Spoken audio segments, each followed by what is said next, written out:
Hey everybody, welcome to this video. Today we are touching on a topic you have probably heard someone else preach about before. We are talking about pie charts, and we are talking about how in almost every situation there is probably a better tool for the job. Why is that? I don't even want to debate this. I just want to show you what other things are out there. So let's see, let's dive right in.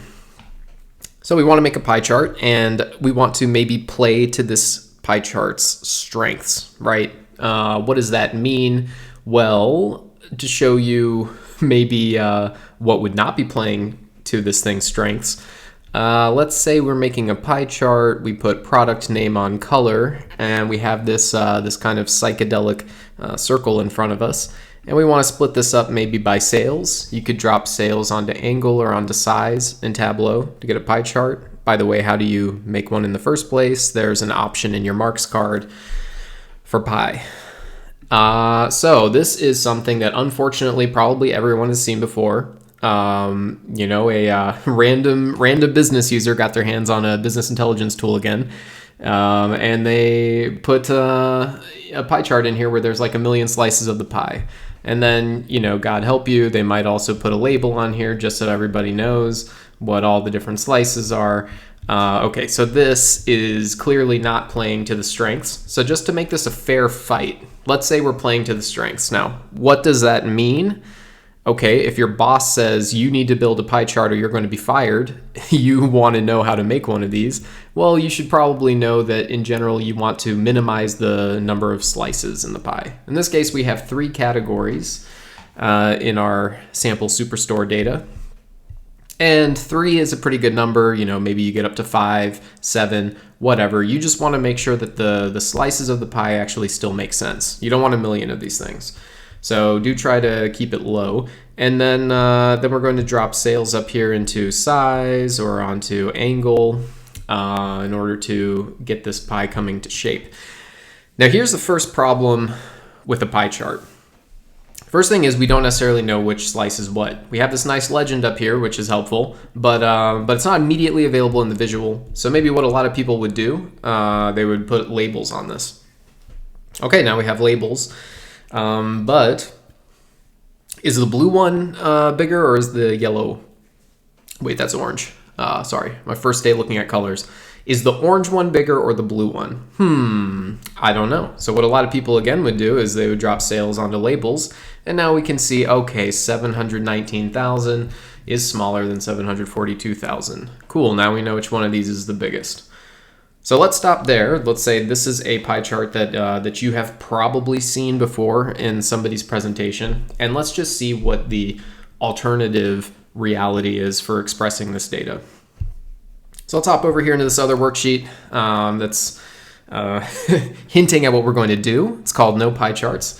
And we are going to take category, drop this onto rows.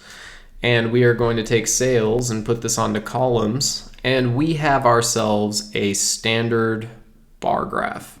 So bar graph, bar chart, whatever you want to call it, we can sort this thing in descending order, and now there are no mysteries on which one was bigger. Let's just bring in the color again so that we can see.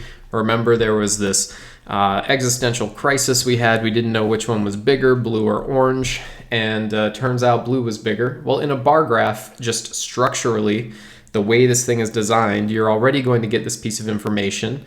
If you're sorting in descending order or ascending order by value, you have a kind of hierarchy of values that just immediately pops out at you. You know the thing at the top is the biggest, and so you don't even need to necessarily have color in here telling you which thing you're looking at. Whereas in a pie chart, this thing is, each little slice of pie is very territorial. You need to have some kind of boundary between them. If they were all just, one single color, you would have very little idea what's going on in your pie chart.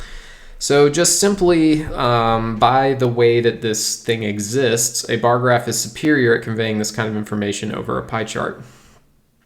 Now let's just think about, okay, since we have liberated the color aspect of our chart from the confines of the this kind of restriction on making color play the role of saying which slice is which.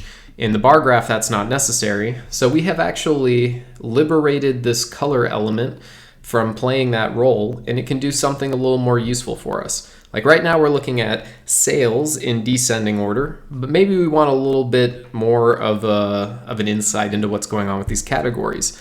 Like maybe we want to know which of these are bringing in the most profit. By default, we might assume the one that has the most sales is bringing in the most profits, but let's answer that question with data. Now we drop profit onto our color, and we can see that this legend that pops up is showing a lighter color blue indicates lower profit, darker color blue indicates stronger profits, and we can see that while furniture is bringing in more sales than office supplies is actually bringing in significantly more profit.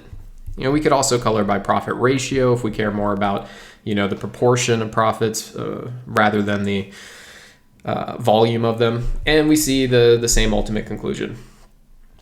So this is a benefit now we have with the same chart here. We're able to see which one of these is dominating in terms of sales. We're also able to put that into context in terms of which of these things is bringing in the most profit. And if those are two of our fake companies' KPIs, this is something that's going to be a more useful chart to us than, let's say, the good old pie chart. In order for us to get the profitability element into this picture, we're going to need to maybe drop profit onto label. And at this point, you get into a pattern where you're more reading your data. Like, why do we even have this pie chart? It just looks like a beach ball hanging out here in the middle of our screen, when we could have something that's a little bit more functional, immediately tells us the key information we need to know, and then we can get out and start doing stuff with that information much faster. So that is really all I wanted to show. Not here to spark a debate, not here to crush anybody's pie chart dreams, but in practice, there are better tools for the job sometimes. So let's end that there, and I hope to see you in future videos.